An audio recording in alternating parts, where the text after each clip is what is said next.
hugeling. So shout out to this individual right here. Shout out to you. Thank you so much for the recommendation. Don't forget that I do see all the recommendations and I do screenshot them. So don't fear if I haven't gotten to it yet. It is on my list and I will look into it in the future. But thank you again to this lovely individual. This one was a dark one. So if you don't like the dark, twisted serial killer stories, this may not be the video for you. But if you do want to hear more, that's kind of what this story is about. He's actually been called the most dangerous serial killer ever discovered. His name is Israel Keyes. Back in Essex, Vermont, a quiet town where people move to escape the chaos of big city life. Tucked away from major interstates, it boasts great schools, peaceful neighborhoods, and well-kept parks. It's the kind of place where nothing bad is supposed to happen. But in 2011, the calm was shattered by the sudden disappearance of a local couple, Bill and Lorraine Courier. Around 10 a.m. on June 9th, police received a call from Bill Courier's sister. She worked with Lorraine at the local hospital. When Lorraine didn't show up for her shift, she tried calling Bill to check in, but discovered he hadn't shown up to work either. That alone was unusual. Both Bill and Lorraine had worked at their jobs for more than 20 years and were known for their reliability. Concerned, Bill's sister drove to their home. She saw that the couple's car was missing and called the police. Bill, 49, and Lorraine, 55, had just celebrated their 25th wedding anniversary, and now they had vanished. Side note, if you're wondering, Geej, are you wearing the same top as your Ramble video? I am, because it's the same day.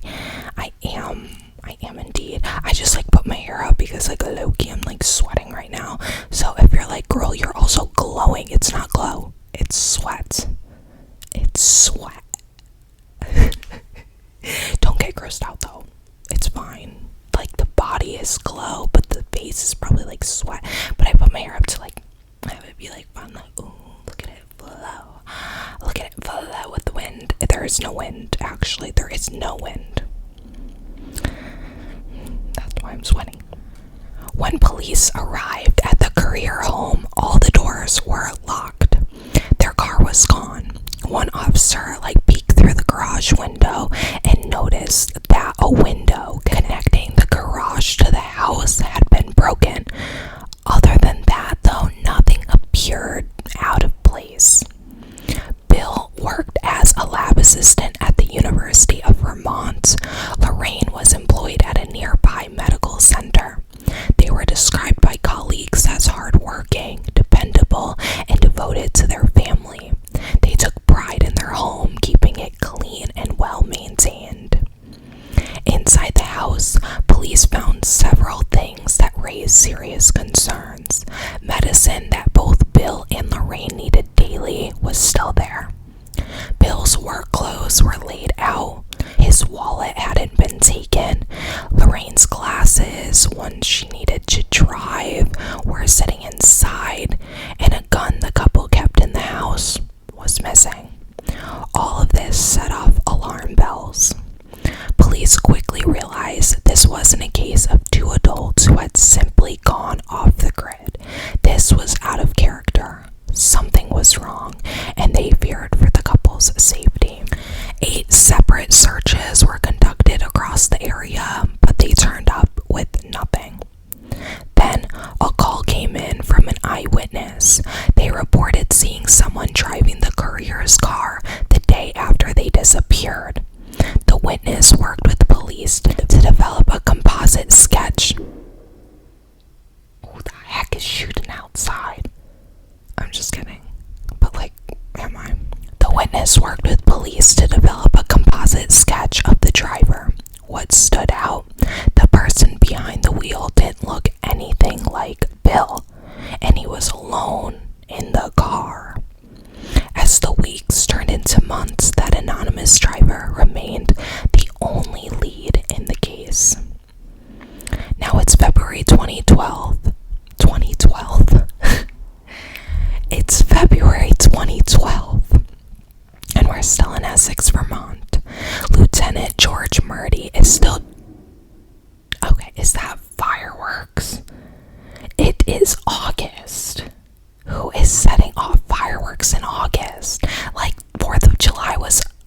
literally forever ago. Like, let's leave the fireworks till next year. Can we? Shall we? Like, what the? And they're like setting off 2 fireworks, and then it's like another 2 fireworks. Like, I'm confused. Anyways, Lieutenant George Murdy is still trying to solve a mystery that began the previous summer, but nearly 4,000 miles away in Anchorage, Alaska, another one is just beginning. 18-year-old Samantha Koig was working a late shift at a drive-up coffee stand. She was reported missing the same night she disappeared. Her boyfriend had arrived to pick her up, but she was gone. The next day, Anchorage police reviewed the stand's security footage. What they saw alarmed them.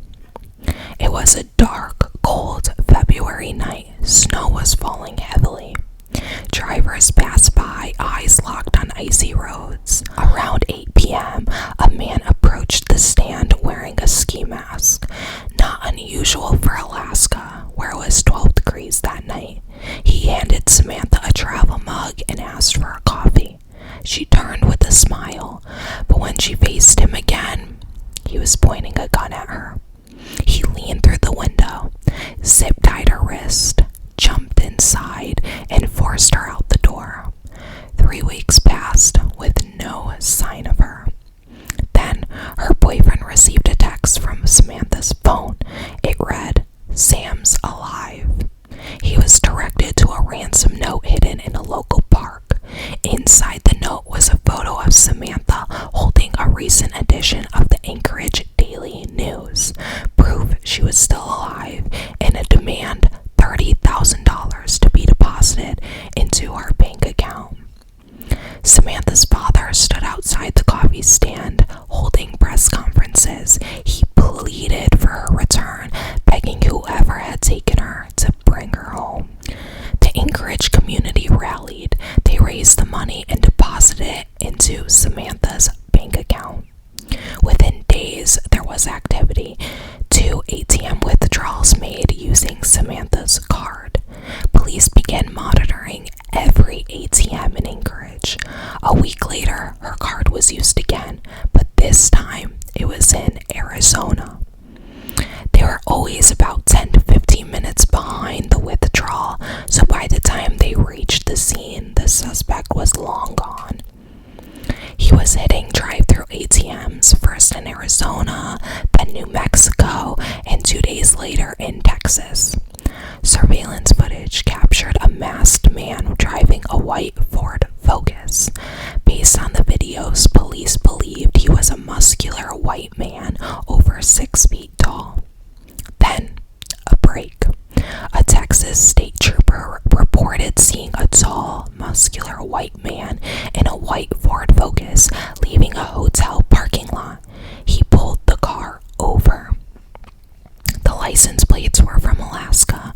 The driver's name, Israel Keys. Former Assistant U.S. Attorney Craig Warner later said that pulling Keys over on the open road was exceedingly dangerous. He didn't know if the officer understood just how dangerous Keys was at the time, but he'd taken a serious risk by making that stop.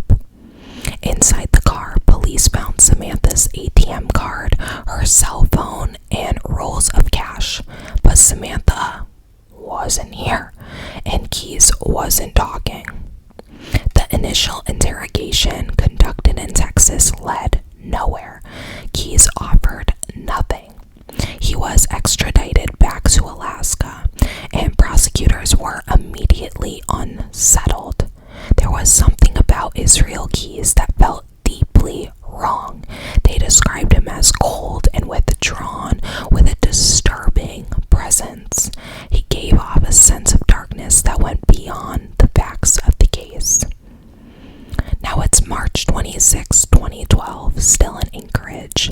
Israel Keys is officially charged with kidnapping and access device fraud for using Samantha Koig's ATM card. He was 34 years old. To most people in Anchorage, he seemed like just another guy. He lived quietly 10-year-old daughter. He worked construction jobs around town. He'd even served in the military, honorably discharged with a medal. On paper, Israel Keyes looked normal, but nothing about what was coming next would be normal. The FBI raided Keyes' home, seizing his computer, and what they found confirmed their suspicions. He had been searching online for news stories and updates about Samantha Koig's disappearance. When investigators showed him surveillance footage of his car parked outside the coffee stand and asked him directly, "Where is she?" he just sat there in silence. For nearly 40 seconds, he said nothing. Then, finally, he looked up and said, "Well, I guess I may as well tell you everything. She's dead." And worse, her ransom note wasn't what it seemed. Israel explained that Sam was already murdered when he took that photo. He said he had used a needle and thread to keep her eyes open to appear as if she was still alive. He then dismembered her body and dropped it all underneath the ice in Lake Montanuska. I hope I'm saying that right. Lake Montanuska. Underneath the ice in Lake Montanuska, about an hour north of Anchorage, where he had built a shelter and was pretending to go ice fishing to make it hidden. Police divers found her body there the next day. Back in the interview room, Israel Keyes began to unravel the full extent of his twisted plan. He told investigators that after abducting Samantha, he took her back to his home and held her captive in his shed on the property. Inside the house, just steps away, his girlfriend and 10-year-old daughter were asleep. He described going into the house, grabbing a bottle of wine, and bringing it out to the shed. It was all part of what he called his process. He gave Samantha a glass of water, but kept the wine for himself. Then, in chilling detail, he told her exactly what he was about to do. It was calculated, cruel, pure psychological torture. He then sexually assaults her and murders her by asphyxiation. What the heck? Girl, I cannot say that word. Asphyxiation. Investigators could hardly believe what they were hearing. And Israel Keyes, he seemed to be enjoying every second of it. His voice would drop to a near whisper, his tone calm, almost reflective, as if he were reliving the experience, as if it brought him pleasure. It quickly became clear to investigators this wasn't a crime of impulse. They weren't dealing with someone who had snapped. They were speaking with a methodical, practiced killer. This wasn't the first time. Then came another chilling detail. While Keyes was torturing Samantha in the shed, his 10-year-old daughter and his girlfriend were asleep inside the house just 20 feet away. And the next morning, as if nothing had happened, Keyes boarded a plane with his daughter. They were headed on a cruise in the Caribbean. Investigators don't believe his girlfriend or daughter had any idea what had taken place. Keyes himself said nobody would have known. Eventually, Keyes told investigators he was willing to cooperate, but only if he got a deal. An agent responded, "I don't know what you want. Tell me what you want." "I want an execution date," Keyes said. The agent looked at him. "For you?" "Yeah," he replied. "I want this whole thing wrapped up and over with as soon as possible." Keyes didn't want a trial. He didn't want headlines, and he made one thing clear. He didn't want the full story of what he'd done to become public. "I'm not in this for the glory. I'm not trying to be on TV," he said. "I want my kid to have a chance to grow up. She's in a safe place now. She's not going to see any of this. I want her to have a chance to grow up and not have all this hanging over her head." Then, grinning, he leaned forward and offered a deal. "All right, I'll give you 2 bodies and a name, and that's all I'll give you today, if I get a cigar." And he chuckled. Now we're in spring of 2012. It had been nearly 10 months since Lieutenant George Murdy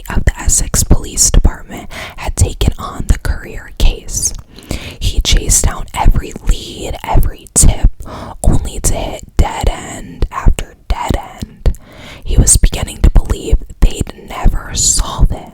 Then the FBI called. They had someone in custody, someone who had confessed to murdering Bill and Lorraine Courier. That someone was Israel Keyes.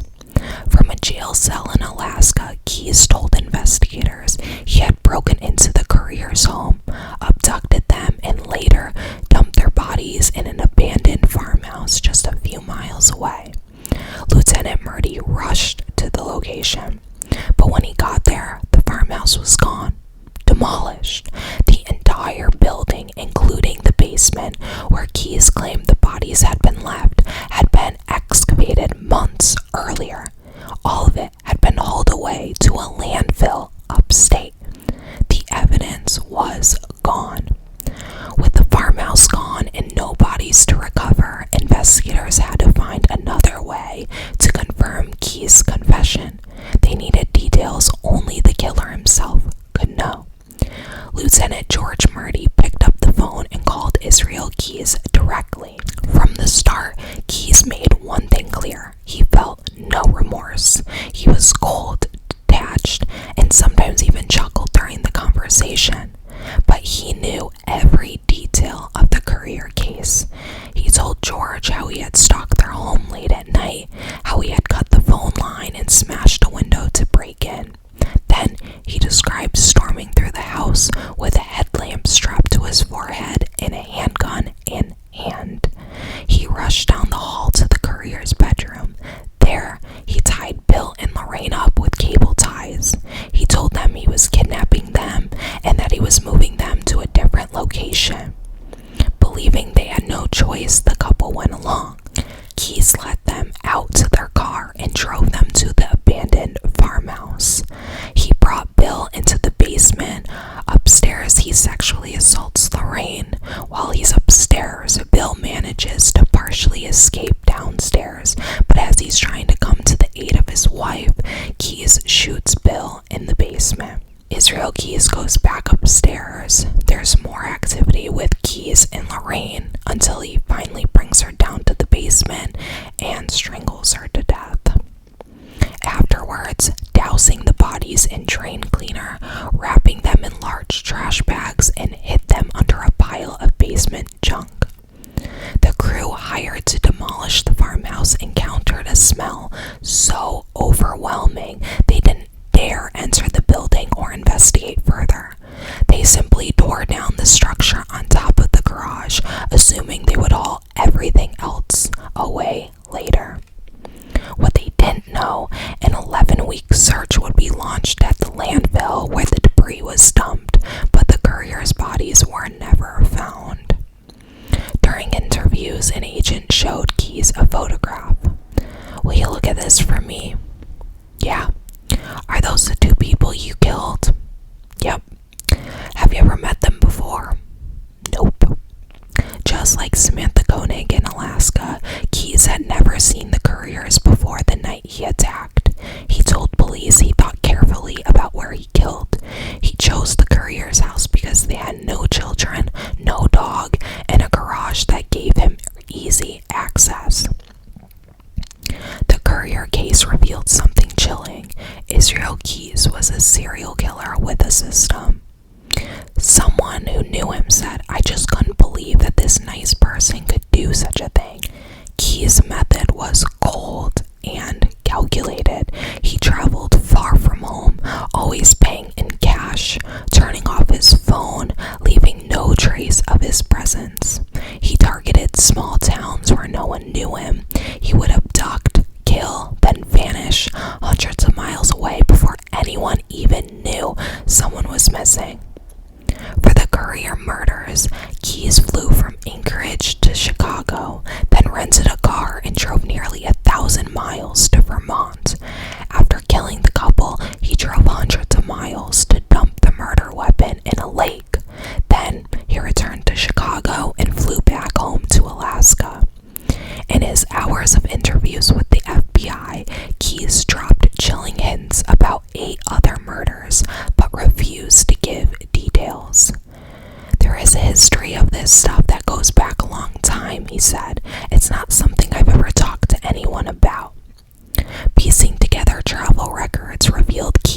wide-ranging movements across the U.S.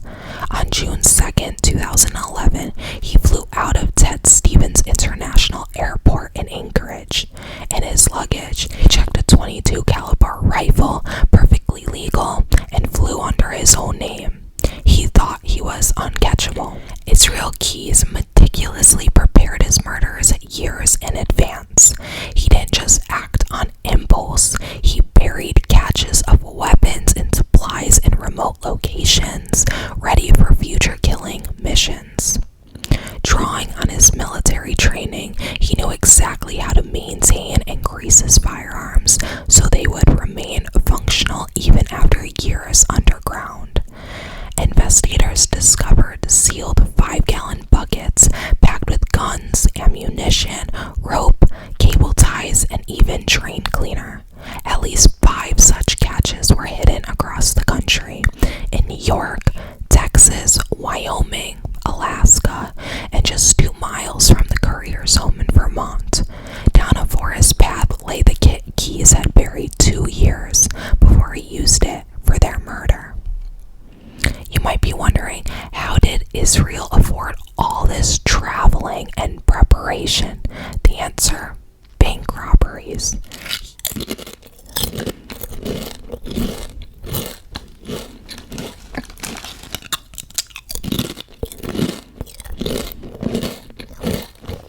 I love chips.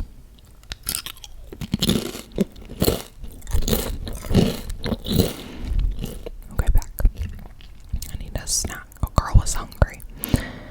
You might be wondering, how did Israel afford all this traveling and preparation?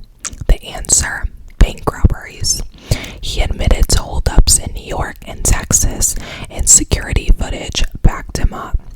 For 70 days, Keyes played Mr. Nice Guy with detectives, but on day 71, everything changed. Greg Warner, a former assistant U.S. attorney, recalls the moment he witnessed Keyes' explosive anger firsthand. In a federal district court in Alaska, packed with U.S. Marshals and law enforcement, Keyes tried to escape.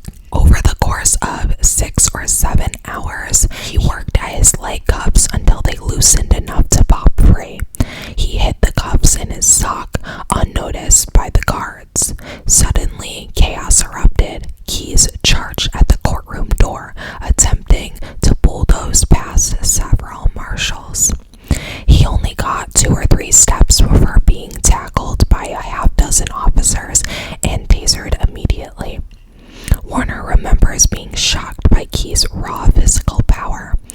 Even after crashing into the first few marshals, Keyes lunged forward another 2 to 4 feet. He was a man of surprising strength, and seeing that unleashed fury was unsettling. One of Keyes' former bosses from a 6-month construction job shared his experience. "I basically designed it, but he and I sat down together and figured out how we wanted the whole layout to be. Then he built it, maybe 5 or 6 months from start to finish, doing the whole thing." His first impression: excellent, professional, showed up on time, intelligent, did good work, inspired confidence, no red flags at all. He was a guy who would put his head down and just cut, saw, nail, and build hour after hour. I never saw him take a break, not even for lunch. He just worked straight through. The boss added that Keyes would sometimes mention upcoming trips. Occasionally he said, "I'm going to be gone for the next 10 days. I'm going to Texas, or I'm going here or there." When asked about his reaction to the news of Keyes' crimes, he was honest. Honestly, it was disbelief for a couple of reasons. One, I just couldn't believe that this nice person, the one I saw as a good guy who cared about his girlfriend and daughter, could do such a thing. It doesn't make sense. We all want answers. Who is this person really? Why is he like this? My impression of him before all this came out is that he was in the top 2% of humanity. Reliable, friendly, a guy you could trust. I absolutely trusted him. If he'd asked me for a loan, I would have given it. If he'd asked to borrow my house while I was out of town, no problem.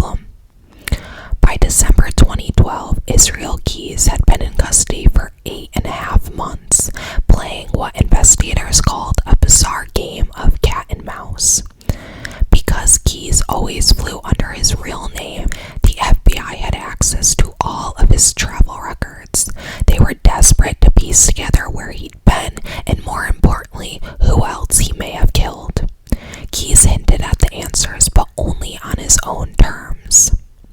He told investigators he'd give them his secrets if they guaranteed him execution within a year. And if they couldn't, he'd do it himself. The bottom line is that we already all know how this goes, Israel said, chuckling. If things don't go the way I want, I don't need you guys. On December 1st, 2012, just as he had promised, Israel Keyes was found dead in his Anchorage jail cell.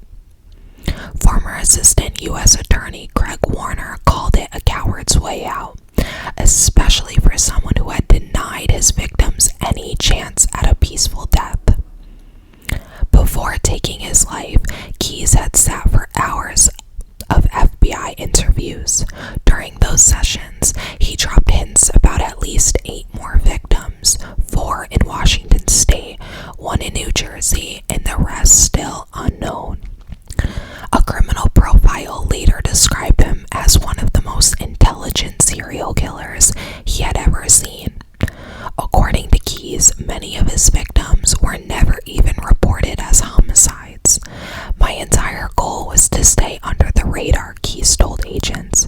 For a lot of the stuff, I couldn't even find the stories. There wasn't anything.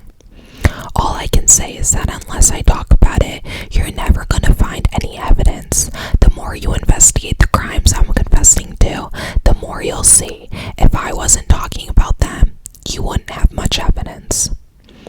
Unlike many serial killers, Keyes didn't always choose a specific victim in advance.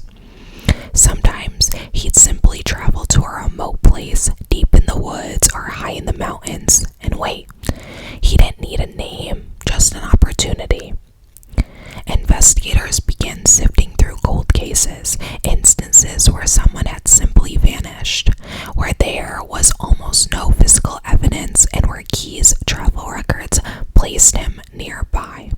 The profile working the case believes those missing people, the ones who fit Keyes' pattern, are either buried underground or lying at the bottom of a lake. Israel Keyes had little regard for most members of his family. One of 9 children, he was raised in an environment that many would describe as cult-like, deeply isolated, intensely religious, and authoritarian.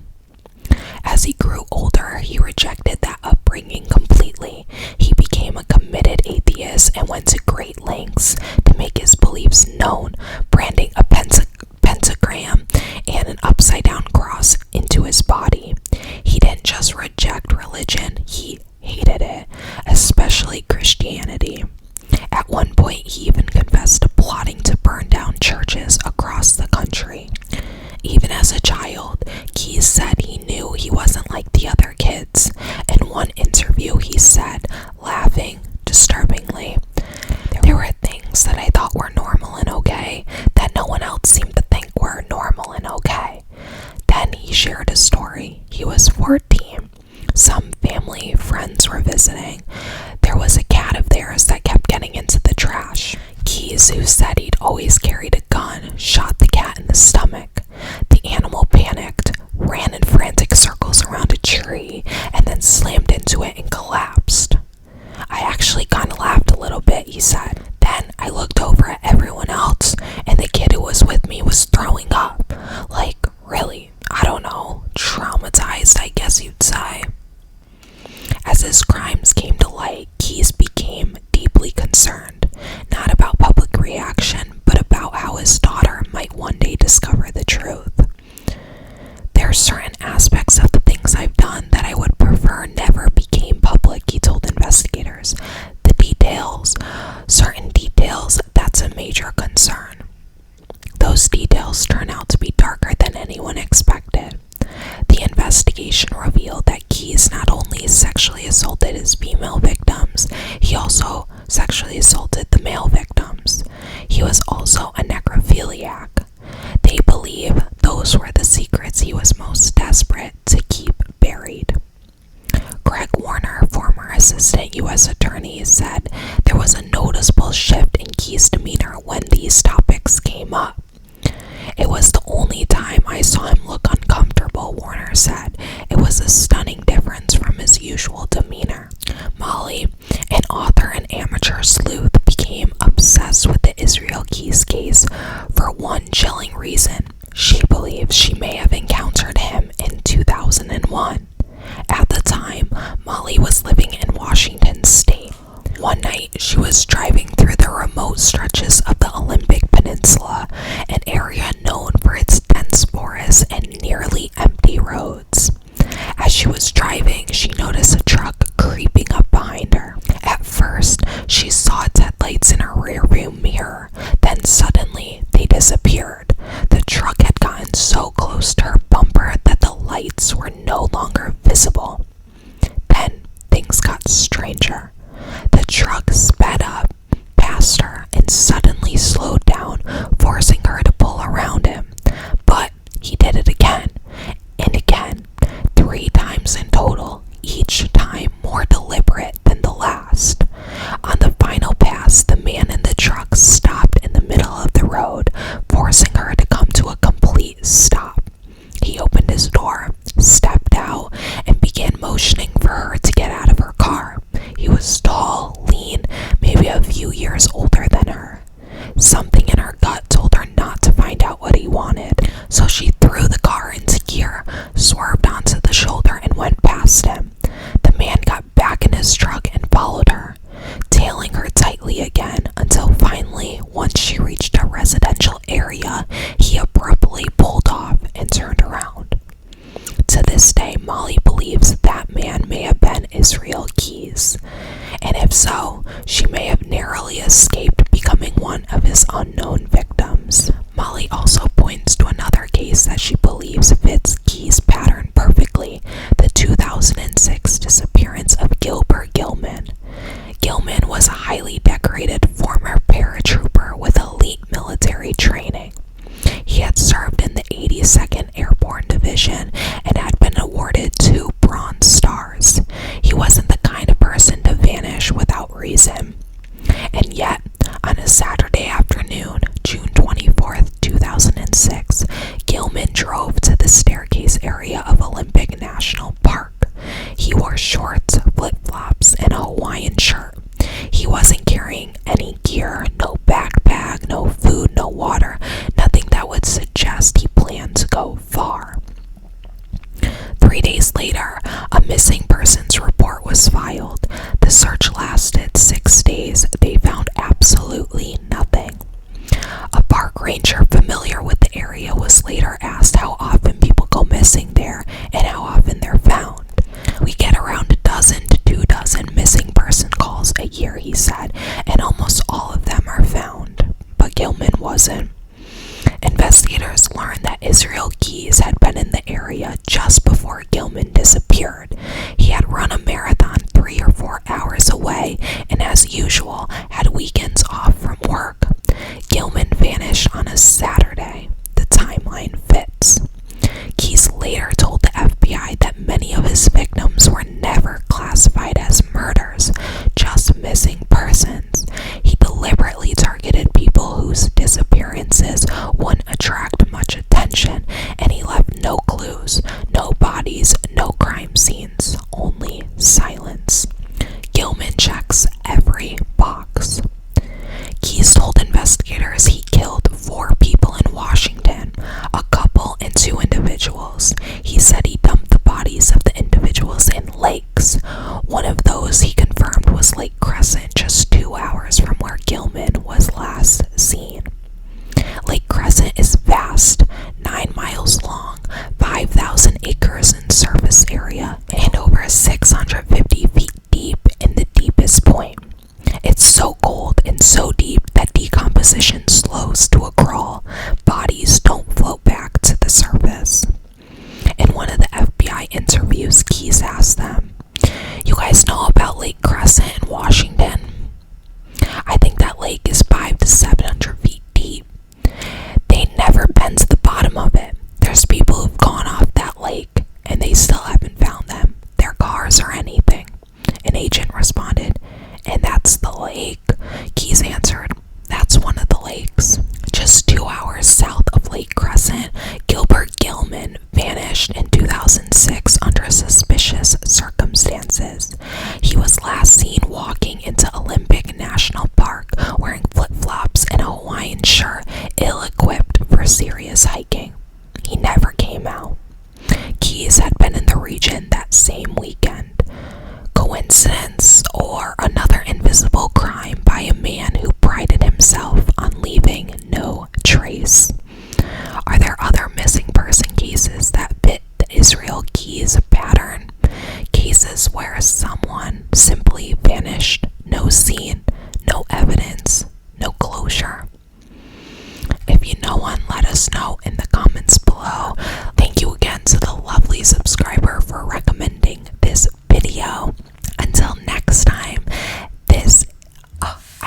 else for